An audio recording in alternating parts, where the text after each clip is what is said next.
دوستو میں نے آپ کی خدمت میں تاریخ کے اوراق سے باتیں پیش کرتا رہتا ہوں۔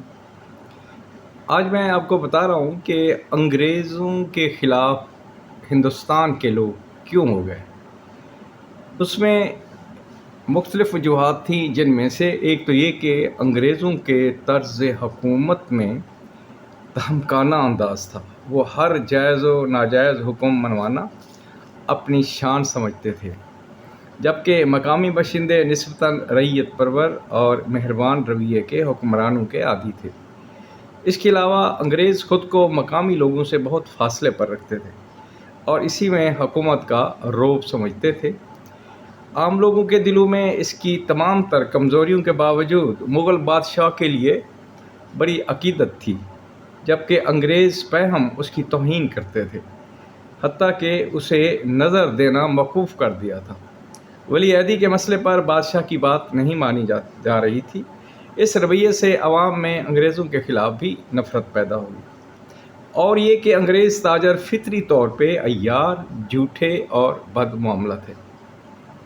ان کی بے قاعدگیوں کے سبب کئی مقامی رئیس نقصان اٹھا چکے تھے۔ اس کے علاوہ یہ ملک میں گرانی کے بھی ذمہ دار تھے، مہنگائی کے، جو آئے دن بڑھتی جاتی تھی۔ انگریزوں نے مقامی لوگوں کے مذہبی معاملات میں مداخلت کا شعار بنا لیا تھا۔ پادری اس کے خلاف زور شور سے بحثیں کرتے اور عموماً ایسا حکومت کی مشینری کے سائے میں ہوتا۔ لوگوں کو جبراً عیسائی بنانے اور تحریش کے علاوہ دھونس اور طاقت کا بھی استعمال کیا جاتا۔ اسلام کے خلاف بے شمار کتابیں سرکاری انتظام میں چھاپی گئیں۔ 1855 میں ایک پادری ایڈمنڈ نے کلکتہ سے ایک طویل گشتی مراسلہ ہندوستان کے تعلیم یافتہ افراد، خصوصاً سرکاری ملازمین کے نام بھیجا، جس کا مضمون یہ تھا کہ چونکہ ہندوستان میں ایک حکومت آ گئی ہے، تار برقی سے ہر جگہ کی خبر ایک ہو گئی ہے، ریلوے اور سڑک سے سب جگہ کی آمد و رفت یکساں ہو گئی ہے، لہٰذا مذہب ایک ہونا چاہیے اور سب لوگوں کو عیسائی ہو جانا چاہیے۔ اسی طرح ذمہ داروں اور جاگیرداروں کی زمینیں اور جگیریں جبراً لے لی گئی، جو انہیں مغلیہ دور سے ملی ہوئی تھی۔ جو شخص بھی اپنی جاگیر کی بندش یا کوئی سند پیش نہ کر سکا، وہ جاگیر سے محروم ہوا۔ بھلا یہ کس کو خیال تھا کہ وہ جاگیر کے کاغذات ایسے موقع کے لیے سنبھال کر رکھتا؟ اس طرح ہزاروں خاندانوں کی جو زمینیں تھیں وہ چھین لی گئیں اور وہ افلاس کا شکار ہو گئے۔ تو پھر یہی جاگیریں بعد میں ان غداروں کو عطا کی گئیں جنہوں نے جنگ آزادی میں اپنوں سے بے وفائی کی۔ دوستو، انگریزی قانون اور عدالتوں کی وجہ سے لوگوں کی شکایات میں اضافہ ہوا، انصاف مہنگا اور دشوار ہو گیا، قرضوں کی عدم ادائیگی کی صورت میں جائیدادیں نیلام ہونے لگیں اور اس طرح لوگوں میں شدید بے چینی پیدا ہوئی۔ انگریزی تعلیم کے سوا حصول روزگار کا ذریعہ باقی نہ رہا، جبکہ اکثریت کے لیے یہ نئی زبان نہ جانتی تھی۔ لوگوں کو یہ بھی خیال تھا کہ انگریزی کے پردے میں عیسائیت کی تبلیغ کی جاتی ہے۔ یہ حقیقت بھی تھی۔ ایسے قوانین رائج کیے گئے جو مختلف فرقوں کی دل آزاری کا باعث تھے۔ ان قوانین کے خلاف آواز اٹھانا جرم تھا۔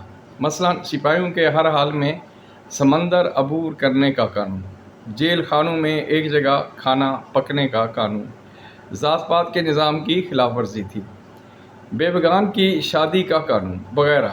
انگریزوں کی روش کو دیکھتے ہوئے لوگوں میں مختلف قسم کے جو لوگ تھے، انہوں نے نفرت کی بنیادیں گہری ہوتے رہیں، چیمے گوئیوں کے ذریعے، جو کہ ابتدا میں ہوتا ہے اور بعد میں پھر یہ چیزیں بغاوت کی صورت میں زہر ہوتی ہیں۔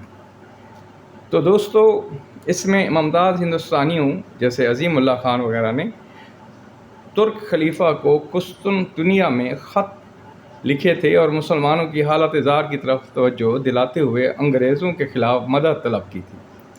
بعض بڑے بڑے علماء جہاد پروائز کے لیے ملک کے گوشے گوشے میں پھر رہے تھے۔ تھوڑی مدت میں ہزاروں جاسوسوں کو فقیروں اور سنیاسوں کے روپ میں انگریزوں کے خلاف جاسوسی کے لیے روانہ کر دیا گیا تھا۔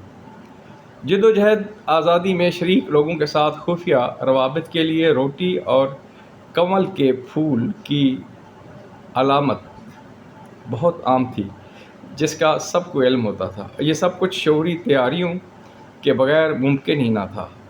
یہ روٹی گاؤں کے چوکیدار کے پاس جاتی تھی، وہ ایک ٹکڑا خود کھاتا، باقی بطور تبرک دوسروں میں تقسیم کر دیتا اور آگے مزید روٹیاں بھیج دیتا۔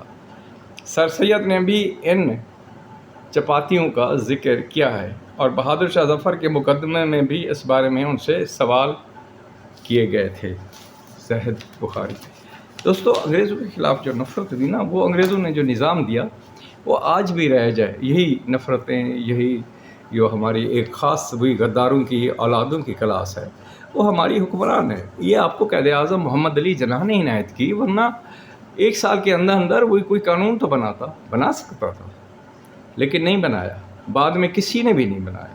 تھوڑی بہت ایوب خان نے کوشش کی یا ذوالفقار علی بھٹو نے، لیکن وہ بھی مؤثر نہیں تھی، جس کو ضیاء الحق نے اسلام کا پردہ دے کر سب کچھ ملیا میٹ کر دیا اور جاگیردار جو کلاس تھی اس کو ہی یہ ملک سونپ دیا گیا۔ ہم اور آپ تو ایم اے ہیں نا، ہمارے کیا حیثیت ہے؟